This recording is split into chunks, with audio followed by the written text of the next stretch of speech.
Good morning, Metalheads here, and welcome to a new episode of the Metal Meltdown. And today we're looking at a collaborative record from Brodsky and Marissa Nadler entitled Droneflower. Stretching our wings a little bit here, going outside the comfort zone. With this collaborative LP, an album that I would personally not describe as heavy metal. Granted, it's definitely thematically, aesthetically, and tonally quite heavy. I mean, it's an incredibly dark and brooding record, but there's nothing on here I would qualify as metal, aside from a few chugging riffs here and there and some pretty powerful rhythms. Instead, what we've got here is an album that kind of falls into the realms of, I would say, dream folk and indie folk music, with a boatload of influence from post-rock, gothic rock. Think of it as a more singer-songwriter folky approach to the music of Chelsea Wolfe, and you're pretty much in the right ballhouse with this. And while this may not be a metal album, it certainly has a very metal name attached to it, Mr. Stephen Brodsky, a gentleman who has created some crazy music for Mutoid Man, Cave In, very briefly performed with Converge as well in the early 90s, and recently was made a member of a really great experimental underground band known as Old Man Gloom. He's even a member of the house band for 2 Minutes to Late Night, the only heavy metal late night show out there. And then there's Marissa Nadler, who I don't really know as much about. I know enough about her to tell you that she is a singer-songwriter. She performs really weird, spooky folk music. I've listened to a couple of her songs here and there, actually. It's pretty interesting stuff. Definitely doesn't fall in the realm of heavy metal. Arguably doesn't even really fall within the realm of heavy music. However, she has shown some love for heavy metal in the past. Performing the occasional Black Sabbath or Danzig cover, as well as doing some background vocals on some pretty obscure black metal releases, notably Portal of Sorrow, an album from the dark ambient black metal band Zather, released in 2010. I actually had to look this up. I'd never even heard of this band, let alone her contribution to it. And she's also worked with some pretty respectable names in the world of folk and alternative music, such as Father John Misty, Okkerville River, Ben Watt, Emily Jane White. Long story short, you've got two extremely different, but ultimately very fucking talented people coming together on this record, Droneflower. It's notable immediately that this truly is a collaborative work.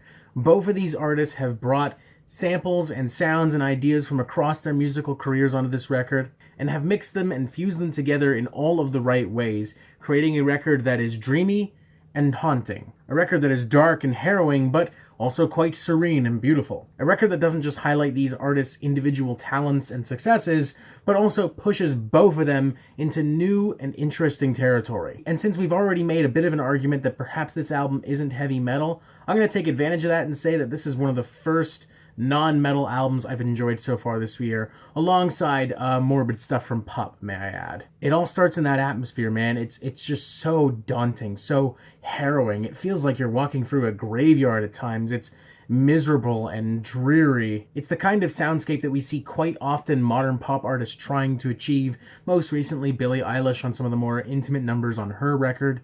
But as well as we see this from a lot of artists in the world of heavy metal. Chelsea Wolfe, as I mentioned before, is a great example. Mirker as well. There's a lot of Mirker on here, and I think that Droneflower does a better job of executing that sound better than any of those artists. And I think it comes down to the fact that it fits so perfectly in the middle, because these artists have tried really hard to find such a perfect balance. Opening track Space Ghost 1, that gets the hair standing on your fingertips right away, beautifully transitioning into the daunting chugging For the Sun, featuring an extremely hefty, metallic, but also minimalistic guitar riff underneath it all, carrying this light, breezy melody on top of weird ambient guitars and occult rock style chanting melodies. It even reminds me of some of the stuff that Sabbath Assembly was doing on Ye Are Gods and Quaternity. Like, it is legitimately really spooky and ritualistic. Watch the time strips down even more with a bass of essentially airy synthesizers and very warm, rustic acoustic guitars supporting another light,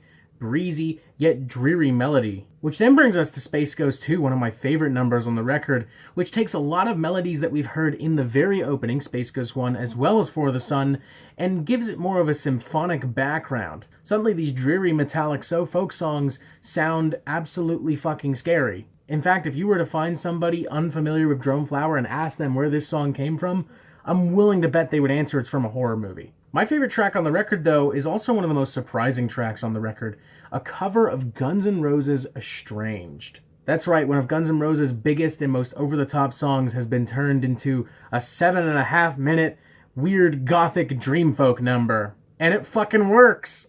It works, man. I actually think it works better than the original. It's got a better atmosphere, it's got a better flow. I think the vocals are just absolutely stunning from Marissa on this track. She sounds way more emotional and way more involved than Axl Rose on the original. It has a lot to do with the fact that her voice is softer and frankly just pairs better with a ballad, let alone this style of music. But nonetheless, she sells it. She sounds estranged. She sounds confused and heartbroken and totally at loss of what to do next. Everything that original song was supposed to communicate, without big dumb guitar solos and hard rock rhythms. Don't get me wrong, I love Guns N' Roses, but I'm not going to sit here and pretend that Estranged is a great song, because it really isn't. It's, in my opinion, one of their worst. But Marissa and Steven have taken it and they've turned it into something else entirely. A haunting, beautiful, mournful acoustic ballad. It's gonna put a chill down your spine for sure. It goes without saying that I really love this record. I love the balance of sounds and warm tones and dreary melodies. I love the acoustic guitar work and just how rustic and honest it feels. And I love hearing all those small details. I love hearing the finger slide on the strings as well. I love hearing the tapping of Steven's fingers on the guitar. That makes it feel all the more open and welcome and warm. And I love that despite all that, it can still be creepy. It can still be sad. It can still be quite gothic and beautiful. It's a combination of a lot of sounds and ideas that artists from separate spectrums of these genres have tried to do in their own ways and have failed pretty spectacularly in some cases, but Marissa and Steven have definitely pulled it off. So I'm going to give this thing a 4 out of 5. Like I said, if we're really going to sit here and argue that maybe this isn't a metal album, so be it. But in that case, it is one of my favorite non-metal releases of the year so far. Like, this album is so effective to me that instead of reviewing Sabbath Assembly, I completely dropped that record and immediately came to this one.